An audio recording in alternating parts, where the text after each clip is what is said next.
أعوذ بالله من الشيطان الرجيم بسم الله الرحمن الرحيم ورب اشرح لي صدري ويسر لي أمري واحلل عقدة من لساني يفقهوا قولي ربنا زدنا علما اللهم فقهنا في الدين آمین یا رب العالمین جی اللہ تعالیٰ ارشاد فرماتے ہیں رکو نمبر 5 چل رہا ہے آیت نمبر 13 سے اللہ رب العزت ارشاد فرماتے ہیں لأنتم أشد رهبة في صدورهم من الله ذلك بأنهم قوم لا يفقهون مسلمانوں یقین مانو کہ تمہاری ہیبت ان کے دلوں میں بنسبت اللہ کی ہیبت کے بہت زیادہ ہے یہ اس لیے کہ یہ بے سمجھ لوگ ہیں۔ یہ بات کل ہم نے پڑھی تھی کہ وہ لوگ انسان کے زور سے انسان کے تلواروں سے ان کی طاقت سے ڈرتے ہیں، لیکن اللہ تعالیٰ فرماتے ہیں کہ اگر ان کو انہیں اگر خبر ہوتی سمجھ ہوتی تو وہ یقیناً اللہ تعالیٰ سے زیادہ ڈرتے، کیونکہ اللہ تعالیٰ زیادہ تو طاقتور ہے ان انسانوں کی نسبت۔ تو وہ اللہ تعالیٰ فرماتے ہیں ان کے دلوں میں زیادہ روب ہے تمہارا، یہ تم سے زیادہ خوف کھاتے ہیں، لیکن اگر اللہ سے خوف کھاتے ہوتے تو یقیناً یہ اسلام قبول کر لیتے۔ اللہ تعالیٰ پھر فرماتے ہیں لا يقاتلونكم جميعا الا في قرى محصنة او من وراء جدر بأسهم بينهم شديد تحسبهم جميعا وقلوبهم شتى ذلك بأنهم قوم لا يعقلون۔ اللہ تعالیٰ فرماتے ہیں یہ سب مل کر بھی تم سے لڑ نہیں سکتے، ہاں یہ اور بات ہے کہ قلعہ بند ہو مقامات میں چلے جائیں یا دیواروں کی آڑ میں ہوں، ان کی لڑائی تو ان میں آپس میں ہی بہت سخت ہے۔ گو کہ آپ انہیں متحد سمجھ رہے ہیں لیکن ان کے دل دراصل ایک دوسرے سے جدا ہیں، اس لیے کہ یہ بے عقل لوگ ہیں۔ دیکھنے میں لگتا ہے کہ یہود اور منافقین اور مشرکین اور اہل کتاب جتنے بھی ہیں وہ آپس میں اکٹھے اور ایک دوسرے کے ساتھی ہیں، لیکن در حقیقت کی حقیقت میں ایک دوسرے کے ساتھی نہیں، کیونکہ ان کے دل آپس میں ملے ہوئے نہیں ہیں، ان کے دل ایک دوسرے سے مختلف ہیں، ایک دوسرے سے دور ہیں، بغض اور عناد ان کے دلوں میں بھرا ہوا ہے۔ اللہ رب العزت پھر اگلی آیت میں مزید ارشاد فرماتے ہیں کہ اللہ تعالیٰ فرماتے ہیں کہ کمثل الذین من قبلہم قریبا ذاقوا وبال امرہم ولہم عذاب علیم۔ اللہ تعالیٰ فرماتے ہیں ان لوگوں کی طرح جو ان سے کچھ ہی پہلے گزرے ہیں، جنہوں نے اپنے کام کو وبال اور اپنے کام کا وبال چکھ لیا، اپنے کام کا وبال چکھ لیا، یعنی اس سے بعض نے مشرکین مکہ مراد دیے ہیں جنہیں غزوہ بنی نذیر سے کچھ عرصہ پہلے، جو غزوہ ہوا تھا اس سے پہلے بنی نذیر سے کچھ عرصہ قبل جنگ بدر میں عبرتناک شکست ہوئی تھی، یعنی یہ بھی مغلوب ہوئے اور ذلت میں مشرکین ہی کی طرح ہوئے جن کا زمانہ قریب ہی کا تھا، اور تھوڑا عرصہ قبل ہی اللہ تعالیٰ نے ان کو ذلیل اور رسوا کر دیا۔ بعض نے یہود کے دو دوسرے قبیلے بنو قینقاع کو مراد لیا ہے جنہیں بنو نذیر سے قبل ہی جلا وطن کیا جا چکا تھا۔ بنو نذیر کو بعد میں جلا وطن کیا گیا تھا، بنو قینقاع کو پہلے کیا گیا تھا، کیونکہ بنو قینقاع وہ تھے جنہوں نے سب سے پہلے عہد خلافی کی تھی اور اس کو توڑا تھا، اور پھر بنو قینقاع کے بعد بنو نذیر کو بھی جلا وطن کیا گیا، اور اس لیے ان کا بھی زمانہ کوئی دور کا نہیں تھا۔ اس لیے اللہ رب العزت نے فرما دیا ان کے بارے میں، ان لوگوں کے بارے میں، کہ ان لوگوں کی طرح جو ان سے کچھ پہلے ہی گزرے ہیں جنہوں نے اپنے کام کا وبال چکھ لیا، کیونکہ جلاوطنی کرنا کوئی آسان کام نہیں ہے، بہت مشکل کام ہے۔ اسی طرح آج فلسطین کے لوگوں کو ان کے غزہ کے علاقے سے ان کو نکالا جا رہا ہے، تو یہ کوئی آسان کام نہیں، یہ بہت مشکل کام ہے، اور جن کے لیے المناک عذاب تیار ہے، یعنی اللہ تعالیٰ ان کے لیے فرماتے ہیں کہ یعنی یہ وبال جو انہوں نے چکھا یہ صرف دنیا کی سزا ہے، آخرت کی سزا اس کے علاوہ اور وہ کئی گنا زیادہ نہایت دردناک ہے۔ بنو قینقاع کو جلاوطن کر دیا گیا، بنو نذیر کو جلاوطن کر دیا گیا، اور ایک اور تیسرا قبیلہ تھا اس کے ساتھ کیا کیا گیا؟ جی، 3 قبیلے تھے یہودیوں کے، بنو قینقاع، بنو نذیر، اور تیسرا کون سا تھا؟ تی بنو تیس- قریظہ۔ بنو قریظہ، ان کے ساتھ کیا کیا گیا تھا؟ بنو قریظہ کے ساتھ کیا کیا گیا تھا؟ ذہن میں نہیں آ رہا۔ بنو قریظہ کو قتل کیا گیا تھا، انہوں نے جنگ کرنے کا اعلان کیا، ان کو قتل کیا گیا اور ان کو قیدی بنایا گیا۔ تو دو بنو قینقاع کو، سب سے پہلے بنو قینقاع کو جلا وطن کیا گیا، پھر بنو نذیر کو کیا گیا، اور پھر جو بنو قریظہ رہ گئے تھے، بنو قریظہ جو تھے انہوں نے جنگ کی مسلمانوں کے ساتھ، کیونکہ وہ کافروں کے ساتھ مل کے مسلمانوں کے ساتھ جنگ کیا کرتے تھے، تو ان کو قتل کیا گیا، ان کو قیدی بنایا گیا۔ تو اس طرح سے اللہ تعالیٰ نے ان کا نام و نشان ہی مدینہ کی سرزمین سے پاک کر دیا، صاف کر دیا اللہ۔ اور جو پھر وہاں پر جو لوگ وہاں پر رہنا چاہ رہے تھے وہ اپنا ٹیکس پے کرتے تھے، اس جزیہ پے کرنے کے بعد پھر وہ وہاں پر رہ رہے تھے۔ اللہ رب العزت مزید ارشاد فرماتے ہیں کما اچھا، وہ جو جزیہ پے نہیں کرتا تھا ان کے خلاف بھی کھلا اعلان جنگ تھا۔ تو جزیہ پے کرنا ان سب کے لیے لازم تھا جو بھی غیر مسلم وہاں پر رہ رہے تھے۔ غیر مسلم سے مراد اہل کتاب بھی رہتے تھے وہاں پر، مشرکین نہیں تھے یہاں پر، یا پھر منافقین تھے یا یہودی یا عیسائی، یہ لوگ رہتے تھے وہاں پر۔ اللہ رب العزت ارشاد فرماتے ہیں کمثل الشیطان اذ قال للانسان اکفر، شیطان کی طرح کہ اس نے انسان سے کہا کفر کر،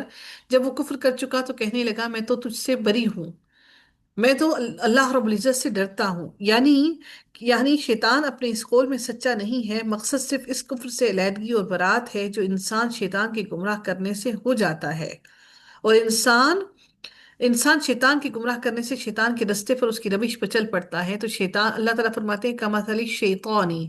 شیطان کی طرح کہ اس نے انسان سے کہا کہ کفر کر۔ اس کی مثال اس طرح ہے جیسے کہ شیطان نے انسان کو کہا کہ تو کفر کر، تو جب وہ کفر میں آ گیا، وہ کفر کرنے لگا، تو شیطان نے اسے کہا کہ میں تجھ سے بری الذمہ ہوں، میں تجھ سے آج بری الذمہ ہو گیا ہوں۔ اور جب انسان مرتا ہے تو یقیناً شیطان اس سے بری ہو جاتا ہے، اس سے دور ہو جاتا ہے، اور پھر انسان اللہ تعالیٰ کے حوالے ہو جاتا ہے، اور پھر اللہ تعالیٰ کا پورا پورا عذاب دیکھ لیتا ہے۔ اور شیطان بھی کہتا ہے کہ انی اخاف اللہ رب العالمین، کہ میں بے شک اپنے رب سے ڈرتا ہوں جو جہنم کے دائمی عذاب میں سزا میں تمہیں اب ڈال دے گا۔ اور شیطان بھی اللہ تعالیٰ سے ڈرتا ہے، اور بدقسمتی سے ہم انسانوں کے دل میں وہ خوف نہیں لاحق نہیں ہے۔ پھر اللہ تعالیٰ فرماتے ہیں فَكَانَ عَاقِبَتَهُمَا أَنَّهُمَا فِي النَّارِ خَالِدِينَ فِيهَا وَذَلِكَ جَزَاءُ الظَّالِمِينَ۔ اللہ تعالیٰ فرماتے ہیں کہ بس دونوں کا انجام یہ ہوا کہ آتش یعنی کہ دوزخ میں ہمیشہ کے لیے گئے، اور ظالموں کی یہی سزا ہے۔ یعنی اہل ایمان کو یہاں پر کسی کے بارے میں کہا جا رہا ہے کہ اللہ تعالیٰ ان لوگوں کو، یہ بس دونوں کا انجام یہ ہوا کہ آتش سے دوزخ میں ہمیشہ کے لیے گئے، اور ظالموں کا یہی سزا ہے۔ یعنی اس کو بھٹکانے والا بھی دوزخی، اور وہ خود جو بھٹک گیا وہ بھی دوزخی، اور شیطان بھی جہنم کی آگ میں جائے گا۔ اب چاہے وہ جتنا بھی کہہ لے کہ وہ اللہ سے ڈرتا ہے، لیکن اس کا ڈر کسی کام نہیں آئے گا، کیونکہ اس نے آخرت تک کے روز تک کے لیے انکاری ہے، وہ اللہ تعالیٰ کی رحمت سے دھتکارا ہوا ہے۔ تو شیطان کا نام یہی ہے کہ وہ اللہ کی رحمت سے دھتکارا ہوا ہے۔ اللہ رب العزت اگلی آیت میں ارشاد فرماتے ہیں یا ایھا الذین آمنوا اتقوا اللہ ولتنظر نفس ما قدمت لغد واتقوا اللہ ان اللہ خبیر بما تعملون۔ اللہ تعالیٰ پھر مزید فرماتے ہیں اے ایمان والو، اللہ سے ڈرتے رہو، اور ہر شخص دیکھ بھال لے کہ کل قیامت کے واسطے اس نے اعمال کا کیا ذخیرہ آگے بھیجا ہے۔ اہل ایمان کو یہاں پر خطاب کر کے ان کو نصیحت کی جا رہی ہے کہ اللہ سے ڈرنے کا مطلب یہ ہے کہ اس نے جن چیزوں کے کرنے کا حکم دیا انہیں کرو، جس سے روکا ان سے رک جاؤ۔ تو اللہ تعالیٰ نے یہاں پر تاکید کی ہے مسلمانوں کو، اہل ایمان کو، اور 2 مرتبہ فرمایا کیونکہ یہ تقوی، اللہ کا خوف ہی انسان کو نیکی کرنے پر اور برائی سے رکنے پر آمادہ کرتا ہے۔ یہ تقوی ہی ہے جو دلوں میں انسان کو اللہ تعالیٰ کا خوف لاتا ہے۔ اللہ تعالیٰ اس لیے فرماتے ہیں اے ایمان والو، اللہ سے ڈرتے رہو، اور ہر شخص دیکھ بھال لے کہ کل قیامت کے واسطے اس نے اعمال کا کیا ذخیرہ آگے بھیجا ہے، تاکہ وہ دیکھ لے کہ اس نے اللہ تعالیٰ کے سامنے کون سے اعمال کو پیش کرنا ہے۔ اور اللہ تمہارے سب اعمال سے بخوبی باخبر ہے، ان اللہ خبیر بما تعملون، اللہ تعالیٰ تمہارے تمام اعمال کو بخوبی دیکھ رہا ہے، باخبر ہے تمہارے تمام اعمال سے۔ ولا تكونوا كالذين نسوا الله فانساهم انفسهم اولئك هم الفاسقون، اور تم ان لوگوں کی طرح مت ہو جانا جنہوں نے اللہ کے احکام کو بھلا دیا تو اللہ نے بھی انہیں اپنی جانوں سے غافل کر دیا۔ یعنی اللہ نے بطور جزا انہیں ایسا کر دیا کہ وہ ایسے عملوں سے غافل ہو گئے جن میں ان کے لیے فائدہ تھا، اور جن کے ذریعے سے وہ اپنی نفسوں کو عذاب الہی سے بچا سکتے تھے۔ یوں انسان خدا فراموشی سے خود فراموشی تک پہنچ جاتا ہے۔ یعنی پہلے اللہ تعالیٰ کے احکامات کی فراموشی کی، پھر خود فراموشی، یعنی کہ اپنے جان کو بھی نہ بچا سکا۔ تو اس کی عقل اس کی صحیح رہنمائی نہیں کرتی، آنکھیں اس کو حق کا راستہ نہیں دکھاتی، اس کے کان اس کے حق سننے سے بہرے ہو جاتے ہیں، اور آخر کار انسان سزا کا مستحق ہو جاتا ہے۔ جس میں اس کے لیے سوائے گمراہ سوائے تباہی اور بربادی کے کچھ نہیں بچتا۔ اس لیے اللہ تعالیٰ فرماتے ہیں اور تم ان لوگوں کی طرح مت ہو جانا جنہوں نے اللہ کے احکام کو بھلا دیا تو اللہ نے بھی انہیں اپنی جانوں سے غافل کر دیا، اور ایسے ہی لوگ نافرمان اور فاسق ہوتے ہیں۔ اللہ تعالیٰ پھر فرماتے ہیں اگلی آیت میں، لا يستوی اصحاب النار و اصحاب الجنہ، اصحاب الجنت هم الفائزون، اہل نار اور اہل جنت باہم برابر نہیں ہو سکتے، دونوں اکٹھے ایک دوسرے کے ایکول نہیں ہو ہوں، سکتے۔ کیوں نہیں ہو سکتے؟ کہ جنہوں نے اللہ کو بھول کر یہ بات بھی بھلائی رکھی کہ اس طرح وہ خود اپنے ہی نفسوں پر ظلم کر رہے ہیں، اور ایک دن آئے گا کہ وہ اس کے نتیجے میں ان کے لیے یہ جسم جن کے لیے دنیا میں وہ بڑے بڑے کام کیا کرتے تھے، جس کو دنیا میں وہ سوارا کرتے تھے، جہنم کی آگ کا ایندھن بنیں گے۔ ہم دیکھتے ہیں کہ جو آگ کا ایندھن ہوتا ہے وہ جل بجھ جاتا ہے، وہ بالکل کالا سیاہ ہو جاتا ہے۔ انسان جو اپنے جسم کے اوپر، اپنے آپ کے اوپر، اپنے چہرے کے اوپر، اپنی باڈی کے اوپر اتنی محنت کر رہا ہے، یہ وہ جسم جہنم کی آگ کا ایندھن بنے گا۔ ایک وقت آئے گا کہ اللہ تعالیٰ انہیں اس کی بہترین جزا دے گا، اور یعنی کہ یہ تمام لوگ جو ہیں یہ جہنم کی جب آگ بنیں گے، اور ان کے مقابلے میں وہ دوسرے وہ لوگ ہیں جنہوں نے اللہ کو یاد کیا، اللہ کو یہ ہمیشہ یاد رکھا، اور اپنی تمام کی تمام زندگی کو اللہ تعالیٰ کے احکامات کے مطابق گزارا، تو اللہ تعالیٰ انہیں ان کی بہترین جزا عطا کرے گا اور اپنی جنت میں انہیں داخل فرمائے گا، جہاں ان کے لیے سوائے آرام اور راحت کے اور اللہ کی ہر طرح کی نعمتیں اور سہولتوں کے علاوہ اور کچھ نہ ہوگا۔ یہ دونوں فریق، جنتی اور جہنمی، دونوں قطعاً برابر نہیں ہو سکتے۔ یہ یقیناً یہ دونوں ایک دوسرے سے بہت دور دور ہیں۔ یہ لوگ مجرمانہ غفلت میں پڑے ہوئے تھے جو وہ جنت والوں جیسے برابر نہیں ہو سکتے۔ یقیناً انسان کی کامیابی وہی ہے جو انسان جنت میں داخل ہوگا۔ انسان کی امتحان کی دنیا کے اندر جو کامیابی ہے، دنیا کے اندر جس نے اپنی زندگی کو اپنے آپ کو بچا کر رکھا، تقوی اختیار کیا، ایمان کو اختیار کیا، اور جنت کی حصول کے لیے اس نے محنت کی، تو یقیناً ایسے ہی لوگ ہیں جو جن کو اللہ تعالیٰ جن سے راضی ہو گیا، اور جن کو اللہ رب العزت جنت میں محلوں میں داخل فرمائے گا۔ تو اللہ تعالیٰ نے فرمایا کہ یہی وہ کامیابی ہے جس کامیابی کو حاصل کرنے کے لیے اللہ تعالیٰ نے ہم انسانوں کو دنیا میں بھیجا ہے۔ اللہ رب العزت مزید فرماتے ہیں، لو انزلنا هذا القرآن على جبل جبل جبل لرأيته خاشعا متصدعا من خشية اللہ۔ اللہ تعالیٰ فرماتے ہیں اگر ہم اس قرآن کو کسی پہاڑ پر اتارتے تو دیکھتا کہ خوف الہی سے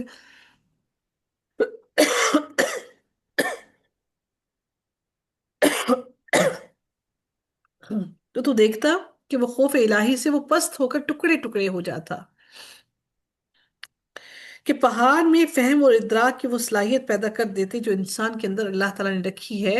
انسان کے اندر اللہ تعالیٰ نے سمجھ بوجھ کی صلاحیت رکھی ہے، جبکہ وہ پہاڑ میں نہیں ہے۔ تو اللہ تعالیٰ فرماتے ہیں کہ تم دیکھتے کہ پہاڑ بھی خوف الہی سے پست ہو کر ٹکڑے ٹکڑے ہو جاتا۔ یعنی قرآن کریم میں ہم نے جو چیزیں بیان کی ہیں، جو نصیحتیں، جو ذکر، اور جو اللہ تعالیٰ کا خوف، اور جو اللہ تعالیٰ کا ڈر، اور جو اللہ تعالیٰ کا غضب بیان کیا ہے، ان سب کو سنتے ہی پہاڑ بھی اپنی اتنی باوجود اپنی سختی کے، اپنی وسعت کے، اپنی بلندی کے، اپنی طاقت کے، اس کے باوجود بھی وہ پہاڑ بھی خوف الہی سے ریزہ ریزہ ہو کر